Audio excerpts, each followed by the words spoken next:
बिस्मिल्लाहिर्रहमानिर्रहीम। डॉक्टर मोहम्मद एजाज संधू आपको special TV के प्रोग्राम चुप खजाने हिडन ट्रेजर में खुश आमदीद कहता है।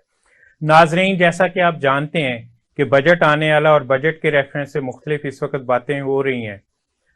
IMF की अगर हम बात करते हैं तो IMF ने अभी तक जो 1.3 बिलियन डॉलर देने थे वो नहीं दिए, और मेरे हिसाब से ये पॉजिटिव सिंबल है, नेगेटिव नहीं है। जब हमारे यहाँ इस तरह की मुश्किलात आती हैं तो उसी वक्त हमारी कौम कुछ ना कुछ करती है और जिसके फिर पॉजिटिव रिजल्ट आते हैं। तो मैं तो यही कहता हूँ कि ये बेहतरीन टाइम है कि हमें IMF से जान छुड़ा लेनी चाहिए और हम अपनी इंडिपेंडेंट पॉलिसीज बनाएं। अभी रिसेंटली पिछले 20 साल से काफ़ी बातचीत चल रही थी कि रीजनल जो ट्रेड होती है उसमें बार्टर ट्रेड होती है, ये लोकल करेंसी में भी ट्रेड होती है, और इस पे कुछ नहीं हो रहा था। लेकिन अब आके कुछ डिसीजंस हो गए हैं और उम्मीद है कि उसके पॉजिटिव इम्पैक्ट आएंगे कि हमारे जो हमसाये ममालिक हैं उनके साथ जो हमारी बार्टर ट्रेड है वो चलेगी। उसमें काफ़ी सारे, फॉर एग्जांपल अगर हम ईरान और अफगानिस्तान को सिर्फ लेते हैं तो स्मगलिंग बहुत ज़्यादा होती है। यहाँ से उधर भी प्रोडक्ट जाती हैं, उधर से यहाँ भी आती हैं, और उसका हमारी इकोनॉमी पे नेगेटिव इम्पैक्ट आता है। इस बार्टर ट्रेड का ये एडवांटेज होगा कि वो एक तो स्मगलिंग बंद हो जाएगी और उसके अलावा जो हमारे रुपए के ऊपर जो प्रेशर आता था वो भी ख़त्म हो जाएगा। तो हमें पॉजिटिव देखना चाहिए हर चीज़ को। उसके साथ साथ पिछले साल की जब हम एनालिसिस करते थे तो गैप जो था इंपोर्ट और एक्सपोर्ट का वो बहुत ज़्यादा था, जिससे हमारी इकोनॉमी को बहुत बड़ा धक्का लगा था। और इस हुकूमत ने एक काम अच्छा किया, लेकिन मुस्तकिल बुनियादों पे होना चाहिए कि गैर ज़रूरी जो इंपोर्ट है उसको बंद कर देना चाहिए, क्योंकि जब आपकी इंपोर्ट जो है वो 80 बिलियन डॉलर से ज़्यादा हो और एक्सपोर्ट 32 बिलियन डॉलर हो, तो ये जो 48 से 50 बिलियन डॉलर का आपका गैप क्रिएट होता है, नेगेटिव गैप, उसका आपकी इकोनॉमी पे बहुत बड़ा इम्पैक्ट आता है। ये तो शुक्र है कि 2007 के बाद से हमारी जो फॉरेन रिमिटेंसेस थी वो बढ़ती गई और वो 31-32 बिलियन डॉलर तक पहुंच गई, जिसका हमें कुछ बेनिफिट हुआ, लेकिन सही बेनिफिट नहीं हो सका जब तक कि हम इंपोर्ट को स्क्वीज नहीं करते। इस दफ़ा जो अभी तक फिगर आई हैं उसमें 25 बिलियन डॉलर का गैप है, और अभी उसमें फॉरेन रिमिटेंसेस की बात नहीं हो रही कि वो कितनी है। तो मुझे जो नज़र आ रहा है कि हमारी जो गैप है ये ऑलमोस्ट बैलेंस हो गया है, वो ख़त्म हो गया है, तो इसका हमारे पास पॉजिटिव इम्पैक्ट आएगा। आज का जो हमारा प्रोग्राम है वो उसमें यही बजट, इकोनॉमिक इश्यूज और सोशल इश्यूज पे भी हम बात करेंगे, और ख़ास तौर पे ख़वातीन की अपलिफ्ट की बात करेंगे, विमेन इकोनॉमिक एम्पावरमेंट पे हम बात करेंगे। आज जो हमारी मेहमान है वो डॉक्टर हफ्सा बातूल हैं,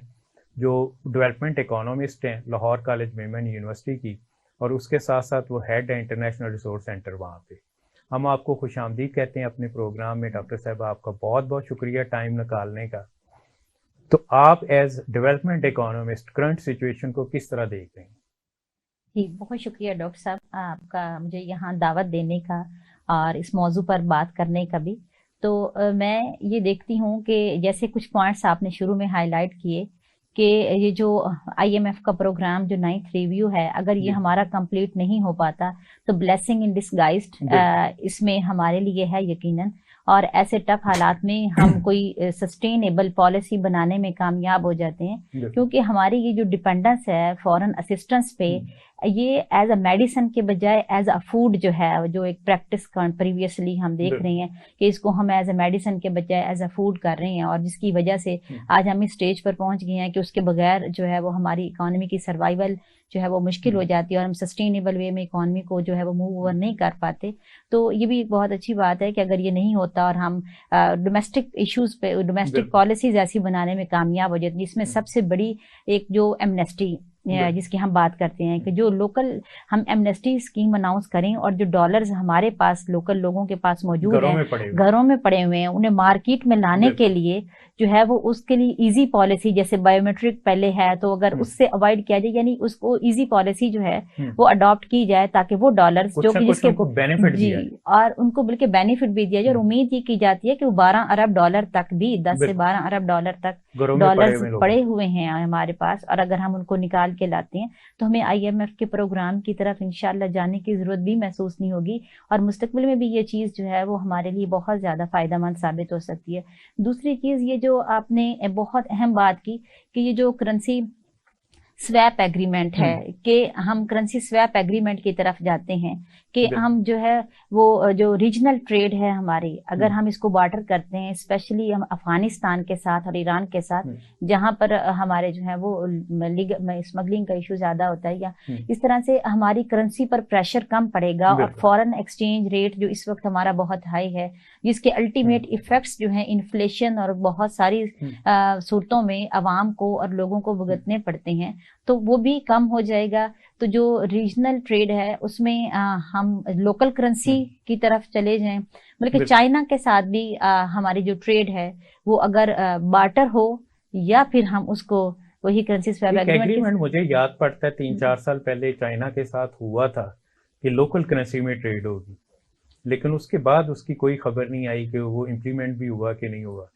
वही कि ये इम्प्लीमेंटेशन साइड जो हमारी पॉलिसी की है उसमें थोड़ा सा देखने की जरूरत तो है कि लॉ इन्फोर्समेंट लॉज तो हमारे पास बहुत अच्छे हैं और बने हुए हैं। अब इन्फोर्समेंट की बात आती है कि अगर हम उनको इन्फोर्स किस तरीके से कर पाते हैं, वही बात कि इस वक्त जो हमारी इकॉनमी की सिचुएशन है उसके वही जैसे आपने एक दफा इरशाद फरमाया था कि ये कोई बड़ी बात नहीं, रॉकेट साइंस नहीं, कि गवर्नमेंट एक्सपेंडिचर जो है वो हमने रिड्यूस करने हैं, रेवेन्यू जो है वो हमने जनरेट करना है। अगर हम ज्यादा पॉलिसी के दो ही पैरामीटर हैं कि अब हम अगर रेवेन्यू ज्यादा जनरेट करने में कामयाब हो जाते हैं, चाहे जरूरी नहीं कि वो हमने टैक्स की सूरत में करना, बाकी सूरतों में भी, और एक्सपेंडिचर्स हम कम करने में कामयाब हो जाते हैं, तो हमें जो है वो काफी हद तक हम आहिस्ता आहिस्ता जो है हम अपनी स्टेबिलिटी की और सस्टेनेबल डेवलपमेंट गोल्स जो हैं और इकोनॉमिक डेवलपमेंट हम अचीव करने में कामयाब हो जाएंगे। और उसके लिए ये भी है कि जो हम बात कर रहे थे इसकी डेवलपमेंट इकोनॉमिक्स की जब हम बात करते हैं उसमें और सस्टेनेबिलिटी की जब बात करते हैं तो फिस्कल पॉलिसी में दो चीजें। जी जी, आपने जो बात की कि गवर्नमेंट की जो स्पेंडिंग्स हैं, एक्सपेंडिचर जो हैं, वो दो तरह के एक्सपेंडिचर्स बेसिकल होते हैं, एक डेवलपमेंट होते हैं और एक नॉन डेवलपमेंट। नॉन डेवलपमेंट जो है ना हमारा,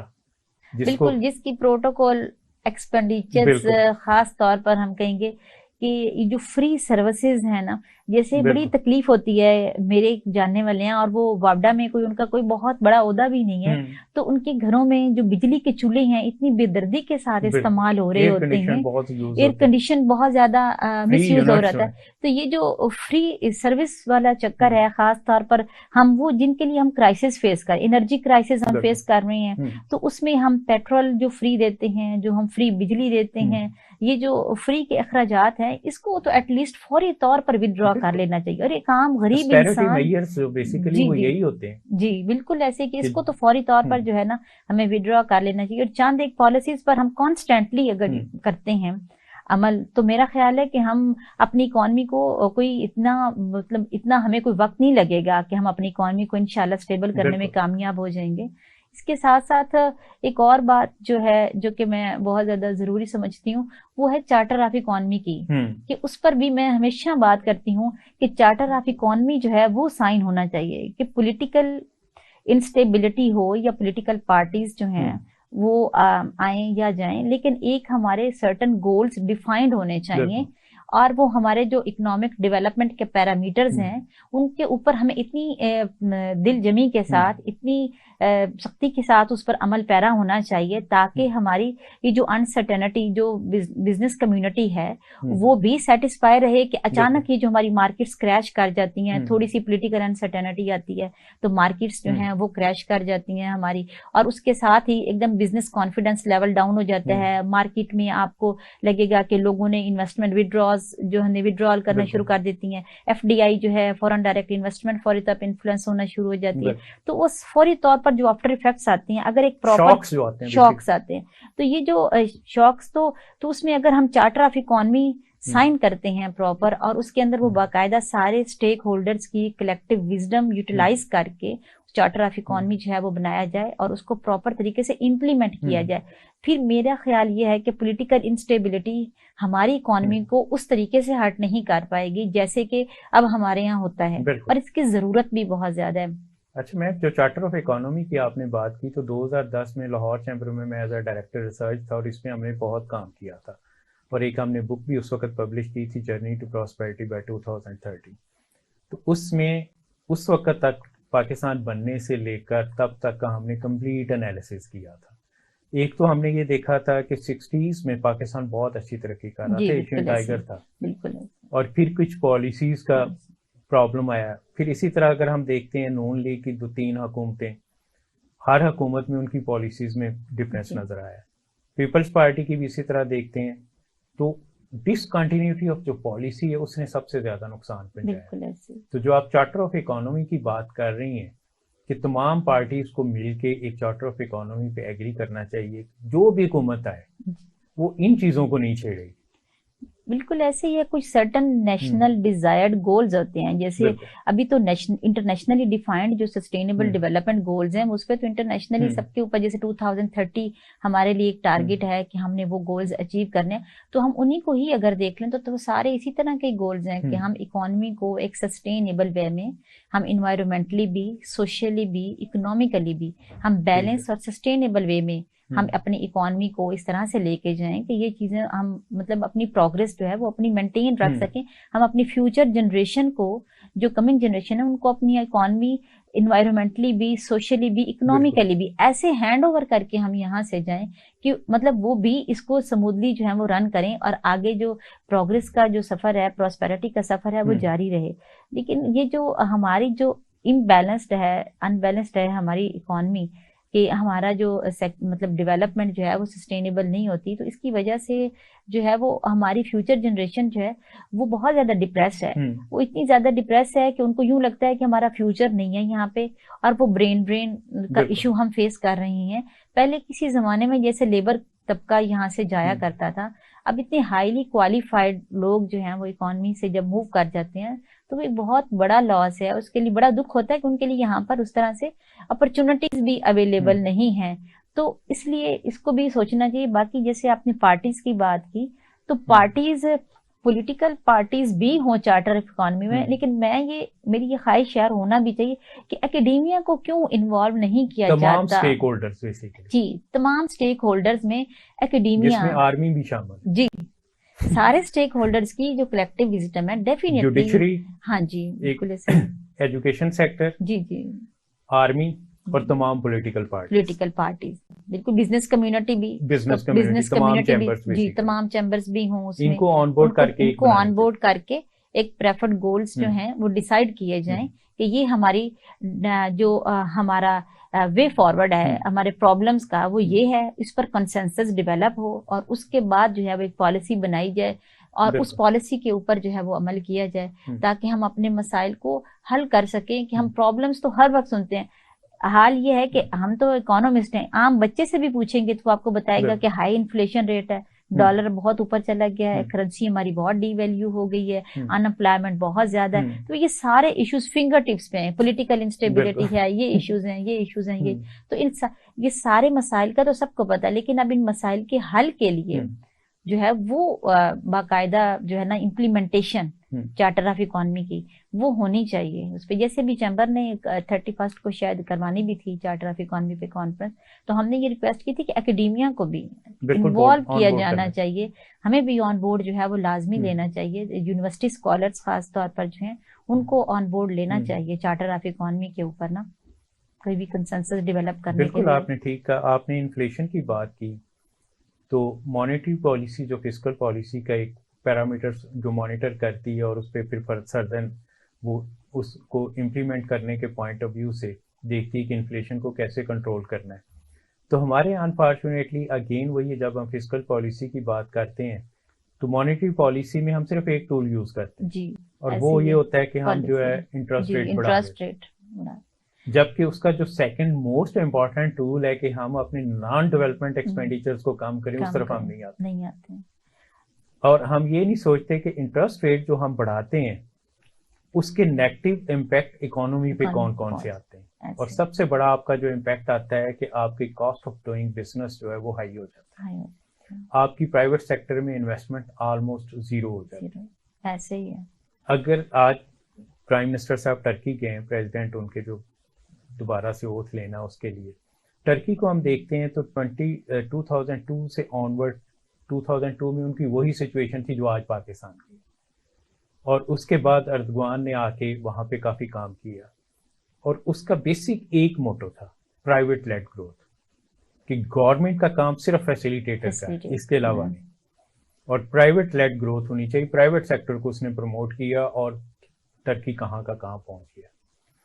इसमें तो कोई शक नहीं है डॉक्टर साहब के जो प्राइवेट बिजनेस में जितना इंटरेस्ट लोगों का होता है और जितनी उनकी मोटिवेशन और उनकी जो अर्ज होती है उसको प्रोग्रेस करने की और अर्निंग की, वो गवर्नमेंट सेक्टर में काम करने वाले जो होते हैं उसमें उसकी मतलब वो नहीं होती। तो इस लिहाज से जो प्राइवेट सेक्टर को अगर हम प्रमोट करते हैं, फैसिलिटेट करते हैं, तो उसे हमारे इकोनॉमी के सॉल्यूशंस जो हैं वो पॉसिबल हो सकते हैं। एसएमईज खास तौर पर जैसे बात की हमने, एसएमईज को अगर प्रमोट किया जाए, जो छोटे छोटे बिजनेसेस हैं उनको, फिर दुनिया के साथ साथ जो जो टूल्स नए नए डेवलप हो रहे होते हैं उनकी ट्रेनिंग हम अपनी जो अनएजुकेटेड लेबर फोर्स है, स्पेशली फीमेल्स हैं, हम उनको भी दें और प्रोडक्शन सेक्टर में हम उनको लाएं। हर पर्सन को प्रोडक्टिव बनाएं। हर पर्सन को जब तक हम प्रोडक्टिव नहीं बनाएंगे, और हम नहीं कह सकते कि हम जो है वो डेवलपमेंट गेम जो है वो का टारगेट जो है वो उस तरह से अचीव करने में कामयाब हो सकते हैं। दूसरा, हम ना शॉर्ट टर्म सॉल्यूशंस को थोड़ा समटाइम प्रेफर कर रहे होते हैं, और ऐसे टूल्स जिनमें सर्टेनिटी होती है कि ये टूल है और इसको फौरी तौर पर इम्प्लीमेंट किया, एक्सरसाइज किया और इसके बेनिफिट्स हमने देख लिए। रेट ऑफ इंटरेस्ट के इन द लॉन्ग टर्म जो नुकसानात हैं डेफिनेटली वो ज्यादा है। और तुर्की ने भी ये भी कोशिश की इंटरेस्ट फ्री जो बैंकिंग जैसे अब हमारे कंट्री में भी काफी ज्यादा हो गई है, तो ये भी एक ट्रेंड मलेशिया और तुर्की और इन्होंने ये जो इस पे किया है, और पाकिस्तान में भी इसके ऊपर काम हो रहा है। तो अगर हम इसको ही प्रमोट करते हैं, और हमें से बहुत से लोग इंटरेस्ट वाली ट्रांजैक्शन जो नहीं करते, तो हम बिजनेस को और ज्यादा प्रमोट करने में कामयाब हो जाएंगे। जी जी, अखुवत का मॉडल भी बिल्कुल हमारे सामने है। वो जो छोटे छोटे लोन्स देते हैं तो उससे बहुत ज्यादा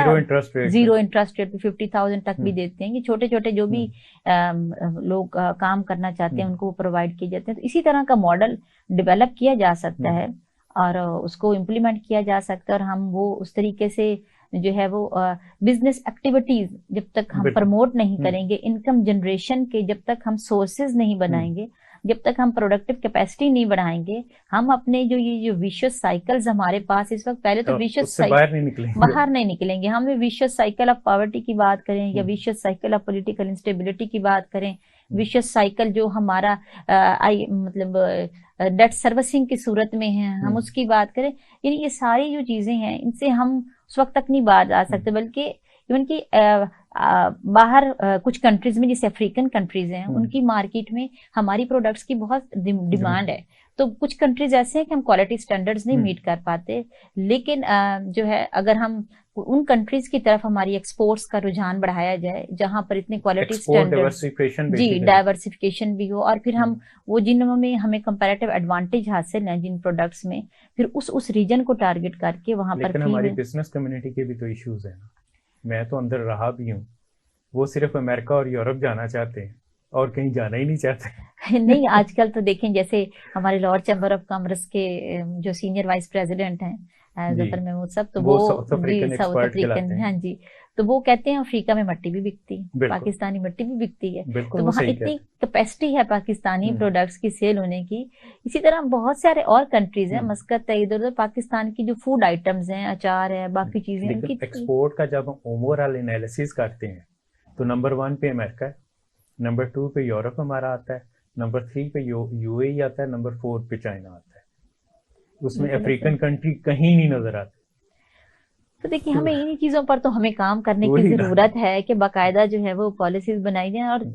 अरे चैम्बर में भी जो मुझे ये लगता है कि आम तौर पर लोगों को अवेयरनेस नहीं होती, कि उनको ये लगता है कि चैम्बर में शायद कोई बहुत बड़ा बिजनेसमैन ही जा रहा है, हालांकि वो एक ऐसा फोरम है जिसने खुद से आपको कुछ स्टैब्लिश करके नहीं देना, आपके लिंकेजेस डेवलप करने हैं, आपको प्लेटफॉर्म देना है कि आपने ये काम करना कैसे है, लिंकेजेस आपको देंगे। तो अगर हम मतलब अपने जो बाकी रूरल एरियाज हैं, जो जैसे लाहौर तो एक मेन सिटी है, जैसे सरगोदा है, जैसे साहिवाल है, बाकी जगहों पर भी जो चैम्बर्स हैं उनको अगर हम वाइब्रेंट बनाएं, और स्पेशली फीमेल्स के जो चैम्बर्स हैं उनको वाइब्रेंट बनाएं,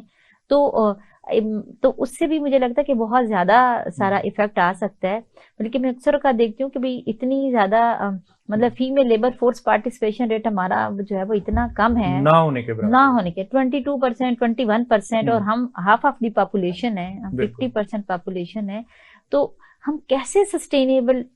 डेवलपमेंट कर सकते हैं जब आपकी हाफ ऑफ द पॉपुलेशन आपके डेवलपमेंट सर्कल से ही बाहर है, आपके प्रोडक्शन सेक्टर से ही, प्रोडक्शन सर्कल से ही बाहर है, तो हम उसको सस्टेनेबल बना ही नहीं सकते। बिल्कुल आपने ठीक करा, इसकी तरफ हम बाद में आते हैं। पहले आपने एक बात की थी कि पाकिस्तानी जो है ब्रेन ड्रेन की आपने बात की है, तो क्योंकि अभी ब्रेक का वक्त हो गया, तो ब्रेक के बाद आके हम ब्रेन ड्रेन और ये विमेन एम्पावरमेंट, ये दो बहुत बड़े इश्यूज हैं जिनको हल होना चाहिए, इस पे हम बात करेंगे। तो अभी ब्रेक का वक्त हो गया जी नाजरीन, ब्रेक का टाइम है और ब्रेक के बाद आके हम दोबारा टॉपिक का यहीं से आगाज करेंगे। Stay tuned.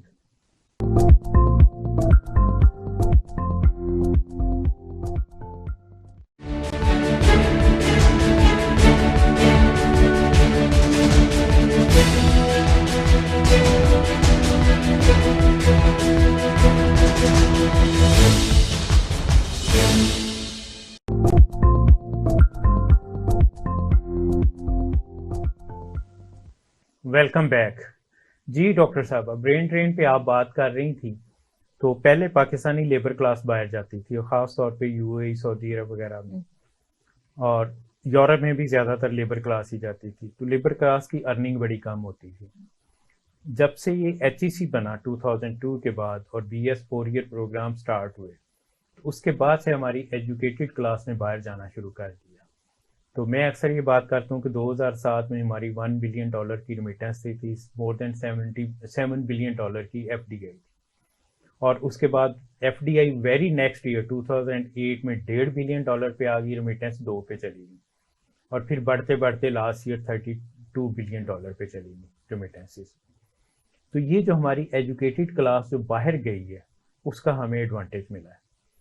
कि वो ज़्यादा अर्न कर रहे हैं। इसी तरह हम बात करते हैं कि जो हाईली स्किल्ड एरियाज हैं, उनमें अगर हम ट्रेन करके इसी मैन पावर को बाहर एक्सपोर्ट करें, तो हम बड़ी easily more than $100 billion generate कर सकते हैं। तो ब्रेन ड्रेन को हम पॉजिटिव भी ले सकते हैं क्योंकि हमारी पॉपुलेशन ग्रोथ बहुत ज़्यादा है। 25 करोड़ इस वक्त तकरीबन पाकिस्तान की पॉपुलेशन ऑफिशियली पहुंच चुकी, मेरे अनऑफिशियली मेरे हिसाब से ज़्यादा है, क्योंकि मुझे इर्द गिर्द बहुत रेयर फैमिलीज नजर आती हैं जिनके 4 से कम बच्चे हैं, 2-3 वाले तो बहुत ही कम वाले। तो एवरेज पे अगर हम देखें तो मेरे हिसाब से 30 करोड़ हम क्रॉस कर चुके हैं। तो मेरे हिसाब से ये पॉजिटिव है, जाने चाहिए। हाँ, ये ज़रूर हमें फोकस करना चाहिए कि जो ऐसी जिनकी हमें ज़रूरत है एज कंट्री, उनको हमें किस तरह की फैसिलिटीज प्रोवाइड करनी चाहिए कि वो यहाँ रुके। तो इस पॉइंट ऑफ व्यू से आप क्या दें? डॉक्टर साहब, आपकी ये बात तो बिल्कुल ठीक है कि जब लेबर क्लास जो है वो हमारी बाहर काम करती थी, तो उनकी सूरत में हमारी फॉरेन रेमिटेंसेस कम थी, जो कि अब ज्यादा हो गई हैं। लेकिन एक ड्रॉबैक जो हम फील करते हैं कि जब इतनी हाईली एजुकेटेड जो हमारी पॉपुलेशन है, जब वो फॉरेन एडजस्ट होती है तो वो वहां पर ही एडजस्ट हो जाती हैं। तो वो एक जनरेशन की सूरत में तो मे बी हम वो फॉरेन रेमिटेंसेस को हम ये देख लें, but in the long term जब वो कंट्री में वापस नहीं आएंगे तो फिर हमें उसका लॉस जो है बिल्कुल वो आएगा। और हम देखा भी है कि जो हाईली क्वालिफाइड लोग यहाँ से माइग्रेट करते हैं, बहुत कम ऐसा होता है कि जब तक उनके पेरेंट्स हैं वो लोग यहाँ करेंगे, अपनी रेमिटेंसेस की सूरत में शेयर भेजेंगे, फिर बाद में आहिस्ता आहिस्ता लोग आप वापस कंट्री में पैसे शेयर नहीं करते, वहीं पे एडजस्ट हो गए, बच्चे हो गए, और उनकी कमिंग जनरेशन का फिर हमारी कंट्री से उस तरह से कोई उनकी एफिलिएशन नहीं रहती। तो ये एक लॉस है। और बाकी जो बात आपने की, डोमेस्टिक पॉलिसीज हमें इस तरह की बनानी चाहिए कि हम अपनी लोगों को हाईली स्किल्ड करके हम एक्सपोर्ट करें, क्योंकि हम हमारी पॉपुलेशन ज्यादा, we are the largest 5th country by the population. तो इस तरह से हम अपने इस और यंग पॉपुलेशन में नंबर 1 64% हमारी पॉपुलेशन बिलो 30 इयर्स है। तो ये बिलो 30 इयर्स हमारे 64% पॉपुलेशन जो है, अगर इनको हम ट्रेन करके हम बाहर भेजते हैं, this could be a productive force के हमारे पास एक प्रोडक्टिव जो है वो फैक्टर है कि जिससे हम अर्न कर सकते हैं। लेकिन इसमें रिस्क फैक्टर भी है कि अगर वो नहीं आते तो हम अपनी जो है वो यूथ और हाईली स्किल्ड पीपल जो है उनसे भी जो है वो हम जाएंगे। दूसरा ये कि जो डोमेस्टिक पॉलिसीज हैं, जो लोग यहाँ पर मौजूद हैं, इतना अब किसी खास सेक्टर में ब्रेन ड्रेन बहुत ज्यादा है, उसको रोकने के लिए कि फ्यूचर में हम उस सेक्टर में फिर जो हमारे पास जो ह्यूमन कैपिटल है वो बहुत शॉर्ट हो जाएगा। जैसे कुछ टाइम से मैं ऑब्जर्व कर रही हूँ कि मेडिकल में जो है वो यहाँ पर सेचुरेशन नजर आती है, मार्केट में मेडिकल फील्ड में हमें सेचुरेशन नजर आती है और उस तरह से बेनिफिट्स नहीं रह गए जैसे पहले थे। तो बहुत ज्यादा जो FCPS डॉक्टर्स हैं या वो ड्यूरिंग द FCPS और आफ्टर MBBS वो लोग फौरी तौर पर मूव कर जाते हैं UK, USA या डिफरेंट कंट्रीज में, और वो यहाँ पर वापस आना बिल्कुल भी प्रेफर नहीं करते। तो जो फ्यूचर में मुझे लगता है कि जैसे अभी रिसेंट भी मैंने एक स्टडी करवाना शुरू की है, रिसर्च स्टडी, और वो जो डिफरेंट गवर्नमेंट हॉस्पिटल्स है वहां पर FCPS ट्रेनर्स के हम प्रॉब्लम्स और चीजें हाईलाइट कर रहे हैं और रीजंस आइडेंटिफाई कर रहे हैं कि क्या रीजंस हैं कि वो यहाँ से मूव करना चाहते हैं, ताकि हम पॉलिसी कोई वे आउट दे सकें कि कुछ खास सेक्टर में जो है वो हम ब्रेन ड्रेन जहाँ बहुत ज्यादा हो रही है वहां पर चेक एंड बैलेंस भी होना चाहिए। ये ना हो कि फ्यूचर में हमें उसमें फिर खास ह्यूमन कैपिटल जो है वो उसकी शॉर्टेज फेस करनी पड़े। इसी तरह एजुकेशन सेक्टर में भी मैंने देखा है कि जो है ना वो भी ब्रेन ड्रेन जो है वो काफी ज्यादा हो गया है कि जब यहाँ लोगों को इनकरेजिंग एनवायरनमेंट नहीं मिलता, उस तरह से उनको अपनी प्रोग्रेस जो है या अपनी जो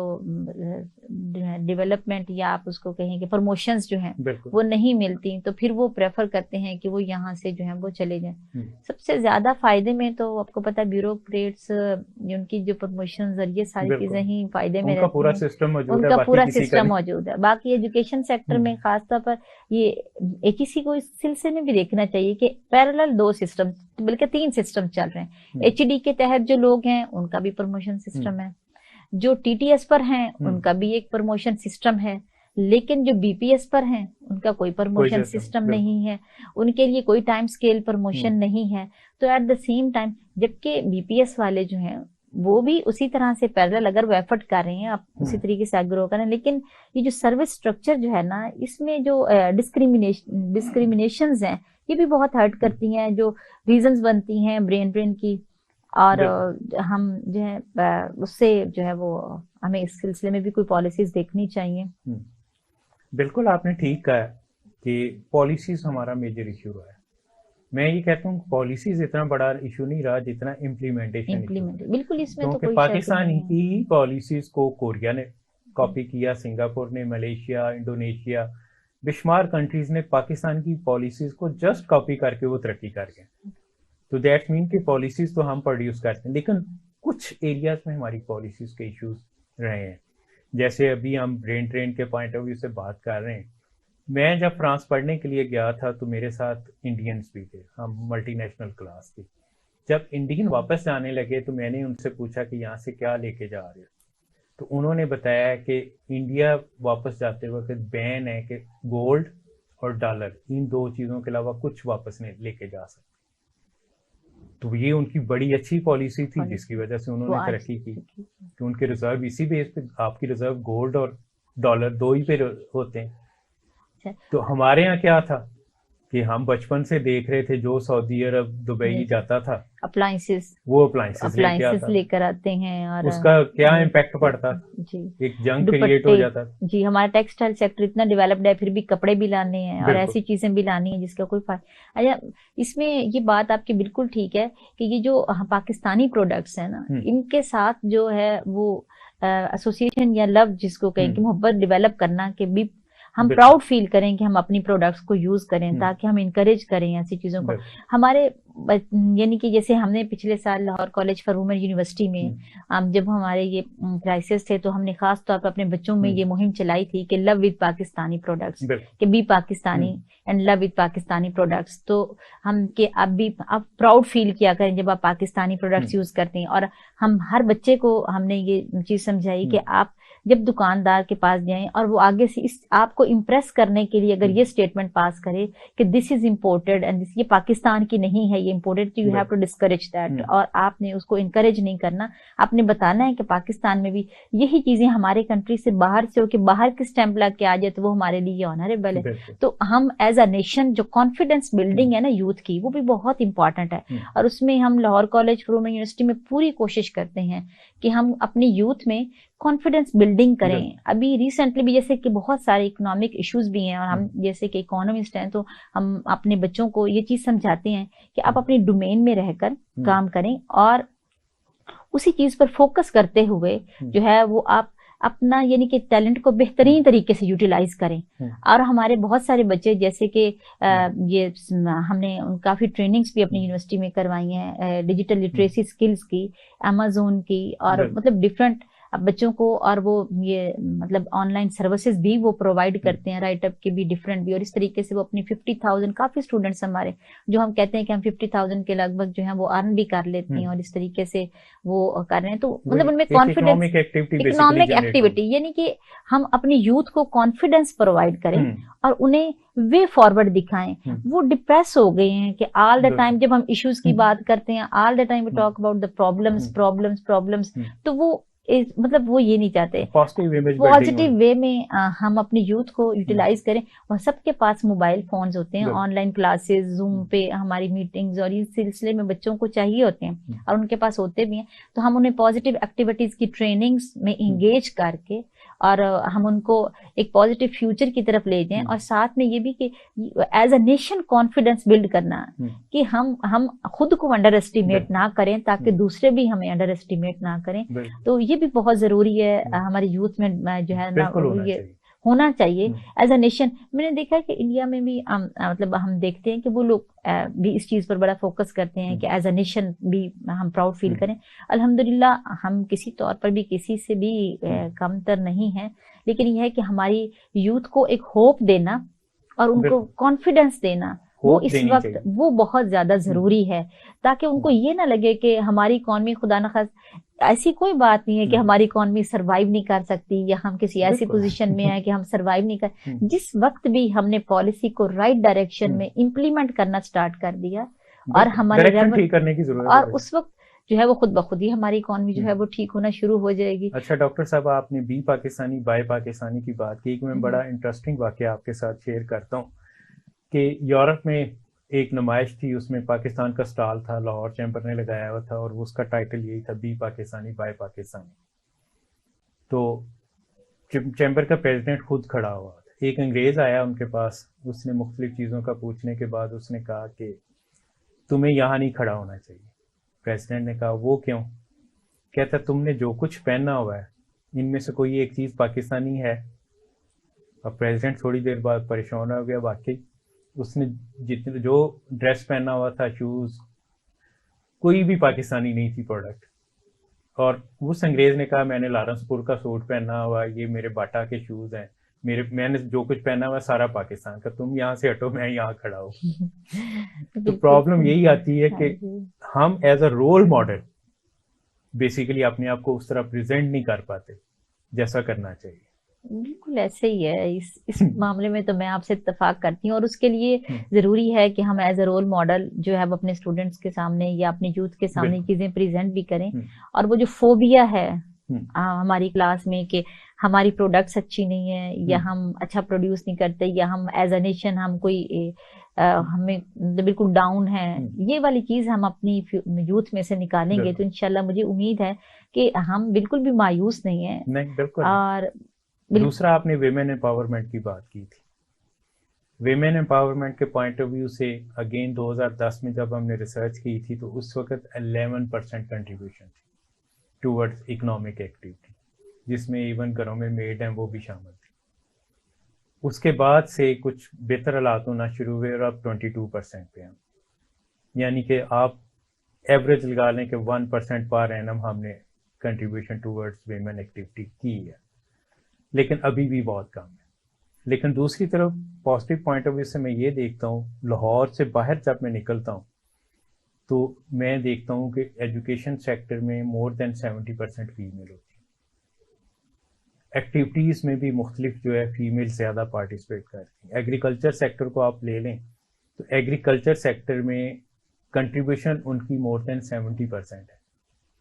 लेकिन टूवर्ड्स इकोनॉमिक एक्टिविटी जब हम बात करते हैं तो उसमें उनका रोल नज़र नहीं आता। तो उस पॉइंट ऑफ व्यू से अगर हम देखते हैं तो आप विमेन इकोनॉमिक एम्पावरमेंट के पॉइंट ऑफ व्यू से क्या देख रही हैं कि फ्यूचर में किस तरफ हमें जाना चाहिए? जी, वीमेन इकोनॉमिक एम्पावरमेंट के हवाले से बस वो यही है कि हम फीमेल्स को प्रोडक्टिव एक्टिविटीज में ज्यादा से ज्यादा इंगेज करें। सिचुएशन बेटर है पहले से,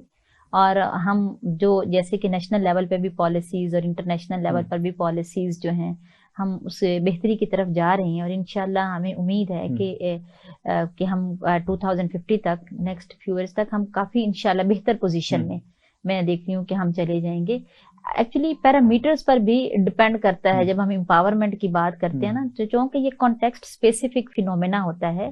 और ये जो है वो कल्चरल स्पेसिफिक होता है, तो इसके पैरामीटर्स की सिलेक्शन कि हम इसको मैयर कैसे कर रही होती हैं इस पर भी ये डिपेंड कर रहा होता है। अब अगर हम पैरामीटर्स ऐसे चूज करें जो पैरेलल इंटरनेशनली और हमारे पास पैरेलल हो, तो डेफिनेटली उन टर्म्स में हम मैयर करेंगे तो हमारा एम्पावरमेंट स्कोर जो है वो कम ही होगा। मतलब तो दूसरा ये कि टाइम पीरियड के साथ साथ जैसे ये इंडिकेटर्स भी चेंज होते रहे। जैसे पहले डोमेस्टिक डिसीजन मेकिंग और मोबिलिटी और ऐसी चीजों को ही एम्पावरमेंट समझा जाता था, लेकिन अब हम कहते हैं कि जब तक पॉलिटिकल पार्टिसिपेशन या उसकी इकोनॉमिक एंगेजमेंट या इंटरपर्सनल मैटर्स में या बच्चों के जो फाइनेंशियल, हाँ जी, कि जब तक वो फाइनेंशियली एम्पावर्ड नहीं होगी, बाकी किसी एम्पावरमेंट का जो है वो कोई हमें फ्रूटफुल रिजल्ट में भी जो 70% फीमेल पार्टिसिपेशन है, तो जब हम उसमें फाइनेंशियल की तरफ आते हैं जी तो वो 5% रह जाता है। बिल्कुल ऐसे ही है। तो वो उसके लिए जरूरी है कि हम फीमेल्स को ऑटोनॉमी भी दें इकोनॉमिक एक्टिविटीज में, वो इकोनॉमिक इंडिपेंडेंट जो है वो इकोनॉमिक एक्टिविटीज में पार्टिसिपेट करें, और उनके पास फ्रीडम स्पेंडिंग की भी होनी चाहिए कि जो वो अर्न कर रही हैं उसको वो अपनी मर्जी से स्पेंड भी कर सकें। अब अगर इकोनॉमिक एक्टिविटीज में फीमेल पार्टिसिपेट कर रही है लेकिन उसको पता है कि मेरे हाथ में कुछ नहीं है, मैंने उसको अपनी मर्जी से खर्च नहीं कर सकना, उसको वो अपनी वेल बीइंग पर या अपनी मर्जी से चाहे वो अपने बच्चों पर ही खर्च करती है, हमें हाँ जी, लेकिन हाँ जी इंपीरिकल एविडेंस तो ये बताती है कि बच्चे फीमेल्स जो उनके ज्यादा एक्सपेंडिचर्स वो बच्चों के डेवलपमेंट पर, एजुकेशन पर, हेल्थ पर ही स्पेंड होते हैं, वहां ज्यादा ये। लेकिन अगर उनको एक मोटिवेशन मिलेगी कि उनके पास कंट्रोल होगा, ऑटोनॉमी होगी, अथॉरिटी होगी स्पेंडिंग की भी, तो वो ज्यादा मोटिवेट होंगी और वो ज्यादा जो है वो अर्निंग में हिस्सा लेंगी। बाकी फीमेल्स के लिए अपॉर्चुनिटीज भी रूरल एरियाज में उस तरह से अर्निंग की नहीं है जैसे मेल के लिए। तो ये जो हमें अच्छा परसेंटेज कुछ नजर भी आता है, तो रूरल अर्बन एरियाज में तो फीमेल की पार्टिसिपेशन अच्छी है, लेकिन रूरल एरियाज में फीमेल की इकोनॉमिक एक्टिविटीज में पार्टिसिपेशन की अपॉर्चुनिटीज भी नहीं है। वो टाइम स्पेंड करने के लिए, हाथ बटाने के लिए इस हद तक चले जाना और साथ पार्टिसिपेट करना है, लेकिन कमर्शियल लेवल पर एक्टिविटीज जो हैं उनकी हो, कमर्शियल वैल्यू हाँ जी, उनकी कमर्शियल वैल्यू जनरेट करना। फिर सबसे बड़ा मसला है उनको मार्केट प्रोवाइड करना, उनको मार्केट तक एक्सेस देना, उनकी जो सप्लाई चेन जो है, उनके जो कनेक्शंस हैं वो बेटर करना कि वो काम कर लें, एफर्ट कर लें। जैसे नीडल वर्क अगर वो बहुत अच्छा कर लेती हैं, अगर वो ऑर्गेनिक प्रोडक्शन कर लेती हैं, वो घर में अचार और बहुत सारी ऐसी चीजें बना लेती हैं, वो बहुत अच्छी चटनियां बना लेती हैं, वो बहुत सारी औरतें बहुत सारे ऐसे अच्छे काम कर रही हैं जो बहुत ही, यानी कि अगर मार्केट एक्सेस उनको मिल जाए, उनको ये चैनल मिल जाए कि हमने ये देना कहाँ पर है, हमसे ये ऑर्डर लेगा कौन, और हमें इसका रीजनेबल जो है वो जो मुआवजा है वो मिल जाए, तो मैं कहती हूँ कि वो तो उनके अंदर इतना जज्बा है कि वो बहुत ज्यादा अर्निंग कर सकती हैं। और हमारा जो रूरल एरियाज में जो फीमेल्स हैं, मतलब अगर उनको अर्निंग इस तरह से कोई प्लेटफॉर्म ही फ्राहम कर दिया जाए तो उनकी जो अर्निंग भी बेहतर हो जाएगी। पैकिंग करके आप कैसे वैल्यू बढ़ा सकते हैं? जी वैल्यू, हाँ जी, पैकिंग्स के साथ साथ जैसे सप्लाई चेन की भी हमने बात की कि जो सप्लाई चेन डिस्टॉर्शंस हैं, हम उन डिस्टॉर्शंस को आइडेंटिफाई करें किसी भी स्पेसिफिक प्रोडक्ट को लेके, उसके ऊपर हम स्टडीज जैसे होती हैं माशाल्लाह, जैसे आप भी माशाल्लाह कई दफा बहुत सारे प्रोजेक्ट्स कर चुके हैं, तो सप्लाई चेन डिस्टॉर्शंस हम आइडेंटिफाई करें, उन डिस्टॉर्शंस के बाद हम उनको उसका सोल्यूशन प्रोवाइड करके उनको मार्केट से कनेक्टिविटी प्रोवाइड कर दें। तो बहुत सारी लेडीज, जैसे मैंने रूरल एरियाज में देखा है कि उनके जैसे सरगोदा में बहुत सारी औरतें हैं, उनका नीडल वर्क बहुत जबरदस्त है। अब वो उनको जिस पीस के पर पीस 300 प्रोवाइड किए जाते हैं, अब मार्केट में उसका जो इस वक्त रेट है 2000 अगर एक मतलब वो अगर कोई खास पीस का जिसके ऊपर वो बिल्कुल, निर्भर उनको हाँ, प्रॉपर उसकी यानी कि उनको लेबर नहीं हाँ मिलती जी वैसे। उनको मतलब चौथा हिस्सा भी आप कहें वो भी नहीं दिया हम्म। जाता। अगर किसी को अवेयरनेस यही हमारे मिल यहाँ कारपेट इंडस्ट्री के साथ भी हाँ बेसिकली ये अच्छा हो। और कार इससे इससे मैं आपको बताऊं कि हमारे वहां सरगोदा में कुछ ऐसे हम्म। एरियाज हैं जहां पर अभी भी घरों में खाड़ी पे कपड़ा बहुत अच्छा हम्म। बनाया जाता है। चादरें बहुत अच्छी बनाई जाती हैं, कपड़े बनाए जाते हम्म। हैं, दरियां बनाई हम्म। जाती हैं। लेकिन वो यही कि जैसे आप जानने वालों ने कहा इतना ऑर्डर दे हम्म। दिया वहां से ये बन गया वहां से, लेकिन वो इस तरह से कनेक्टिविटी नहीं है बिल्कुल, मार्केट में। ये एक बहुत बड़ा कनेक्टिविटी बहुत बड़ा इशू जिसको हमें जी रिजॉल्व करना की है। डॉक्टर साहब, क्योंकि टाइम हमारा क्लोज हो गया प्रोग्राम का, तो बहुत अच्छा लगा आपसे बात करके। आपका अगेन बहुत बहुत शुक्रिया आने का। जी नाजरीन, हम क्लोजिंग की तरफ जा रहे हैं और हमारी गुफ्तगू से आपने अंदाज़ा लगा लिया कि हमारे पास सॉल्यूशन हर चीज़ का मौजूद है। हमें सिर्फ पॉजिटिव होना है और पॉजिटिव होके सही तरह तरीके से चलना है, तो हम एक डेवलप नेशन में कन्वर्ट हो सकते हैं बड़े इजीली। हम इस मसले से जो इकोनॉमिक इशू है इस वक्त, उससे बाहर इजीली आ सकते हैं। हमें अपनी पॉलिसी को ठीक करना है, अपनी चीज़ों को ठीक करना है, अपने आप को ठीक करना है सबसे बढ़कर। इसके साथ अपने होस्ट डॉक्टर मोहम्मद एजाज संधू को इजाज़त दीजिए। अल्लाह हाफिज़।